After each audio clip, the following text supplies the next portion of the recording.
Welcome to this edition of The Explainer. Today, we're actually completely switching gears. We're diving into a pretty intense football knowledge challenge to, well, test our absolute limits. So, whether you consider yourself just a casual weekend viewer or maybe a diehard fanatic who knows literally every stat in the book, we've got 10 relentless questions sourced straight from the ultimate trivia vaults. Let's see if we can conquer this thing together. Trust me, you're going to want to lock in for this one.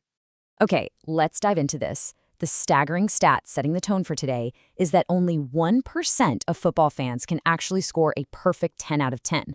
I mean, that is a massive claim, right? It's completely designed to challenge your ego right out of the gate. So, are you truly part of that elite top-tier 1%, or is your football knowledge maybe not quite as sharp as you thought? We're about to unpack these questions and find out exactly what separates the casual fan from a true football genius. But right before we kick off, we've got to lay down some ground rules. First, absolutely no cheating. Second, keep your hands off Google. And third, there are strictly no second chances. You have to commit to your answer the exact moment it's presented. To maintain the high stakes of this explainer, you really need to hold yourself accountable here. Now, if you need an extra second to think, you can pause, but remember, your very first instinct is your final answer. All right, here we go. Question 1. Let's start with the biggest stage in global sports, a tournament that's fiercely contested every 4 years and basically halts the entire globe. Which country has won the most FIFA World Cups? Is it A, Germany, B, Argentina, C, Brazil, or D, Italy? I want you to visualize a ticking clock right now. 5 seconds on the board, lock in your choice. The pressure is already on to keep that perfect score alive. And the answer is Brazil. Yep. They are the undisputed kings of the tournament, having secured 5 historic titles. Their dominance spans decades, starting with the legendary Pelé era back in 1958, all the way up to that electric victory in 2002. So if you said Brazil, you're officially on the board and off to a really fantastic start. We're keeping the pace fast here, so let's move right to question 2. Who is famously known by the nickname the Egyptian King? Is it A, Riyad Mahrez, B, Mohamed Salah, C, Sadio Mane, or D, Hakeem Ziyech? Trust your gut on this one and lock it in. Time is ticking. It's Mohamed Salah. Huge congratulations to those of you who are sitting comfortably at 2 for 2 so far. He definitely earned this majestic nickname, not just for his incredible heroics carrying the Egyptian national team, but for his totally record-shattering, Golden Boot-winning goal-scoring exploits at Liverpool. All right, transitioning smoothly from individual brilliance to European club history. Question 3 asks, which club has won the most UEFA Champions League titles? Your options are A, Barcelona, B, Bayern Munich, C, AC Milan, or D, Real Madrid. The pressure's really mounting now. Only the absolute elite teams make this list, dominating those famous Tuesday and Wednesday European nights. So who holds the crown?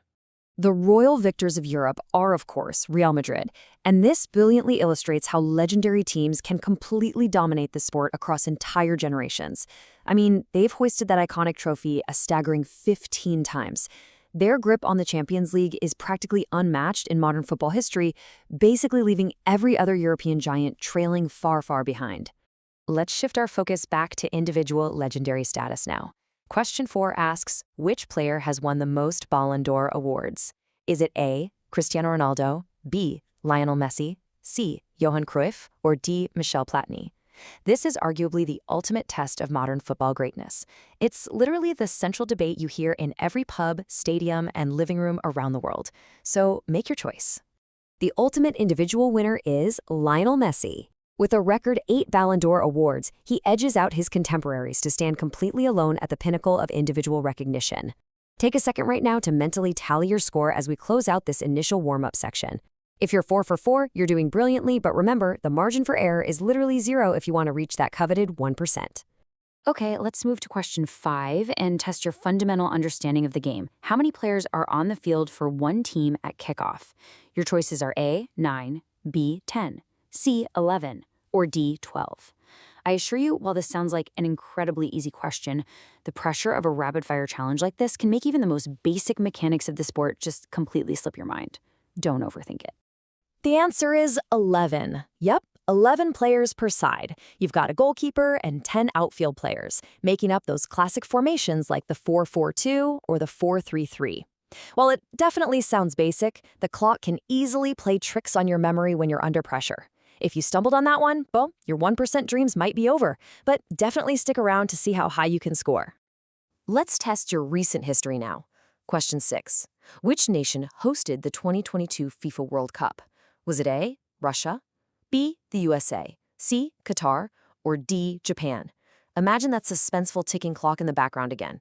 3 seconds left, 2, 1. The decisive answer is Qatar. They made history in 2022 by hosting the first ever Winter World Cup, actually adapting the tournament's traditional summer schedule to accommodate the Middle Eastern climate. And with that, we've officially crossed the halfway mark of this explainer. Do not falter now, you've got to keep your focus sharp. Now, what's really interesting about this next question is how basic rules can totally trip up nervous minds when the clock is ticking. Question 7. What is the maximum number of minutes in regular football time, excluding added time? We have A, 80, B, 90, C, 100, and D, 120. Read it carefully, guys. Regular time, excluding added time. And the answer is 90. That's exactly 2 45-minute halves for a standard match. If you guessed 120, your mind probably jumps straight to the nail-biting extra time we see during the knockout stages of major tournaments. See, details matter immensely when you're aiming for absolute perfection. Let's push into some English club trivia. Question 8. Which famous club is affectionately nicknamed the Reds? Is it A, Chelsea, B, Liverpool, C, Arsenal, or D, Manchester City? Remember, your elite 1% status hinges entirely on getting these really specific cultural nuances of the sport exactly right. The answer is the famous Anfield Club Liverpool. They are instantly recognizable worldwide, and they're all red home kits. Really great job if you lock that in immediately. But take a deep breath, because the gauntlet is about to get significantly tougher as we approach our final 2 questions. All right, here we go with question 9. Now, this one is notoriously tricky, so the crucial point is we have to look at these options really carefully before just jumping at the first legendary name we see. Which player is famous for wearing the iconic number 7 at Manchester United? A, David Beckham, B, Eric Cantona, C, Cristiano Ronaldo, or D, all of the above? Yep, it's a trick question. The answer is D, all of the above. The number 7 shirt at Old Trafford is almost mythical. It carries a massive weight of expectation. It was passed down from George Best and Brian Robson, straight to Cantona, Beckham, and then Ronaldo. Huge praise to those of you who kept a cool head and didn't fall into the trap of picking just one. Well, this is it. We have officially reached the summit, the hardest question of the challenge. Let the gravity of this historic moment sink in for a second. We're going all the way back to 1930. The question is, which country won the first ever FIFA World Cup? Here are your final 4 options. The absolute final hurdle standing between you and a flawless score. A, Brazil, B, Argentina, C, Uruguay, or D, Italy. Think about your deep football history here. This isn't just about modern superstars. This is about the absolute foundation of the world's biggest tournament. Lock it in. The answer is Uruguay. Not only did they host the inaugural tournament in 1930, but they actually won it, beating Argentina 4-2 in the final. An explosive congratulations to those of you who actually knew your deep, early 20th century football history. That is definitely not an easy fact to pull under pressure. And there we have it, guys. The final whistle has blown. Let's tally it up and see where you officially stand. If you scored between a 0 and a 4, you're a casual fan, enjoying the game, maybe catching the highlights. 5 to 7 shows you have great knowledge and you follow the sport closely. If you hit an 8 or a 9, you are undoubtedly a super fan. But if you scored a perfect 10 out of 10, you are officially among the top 1% of football minds. So the real question I leave you with today is, where do you rank on this board, and did you truly prove you belong in that elite 1%? Let that sink in and keep challenging yourself.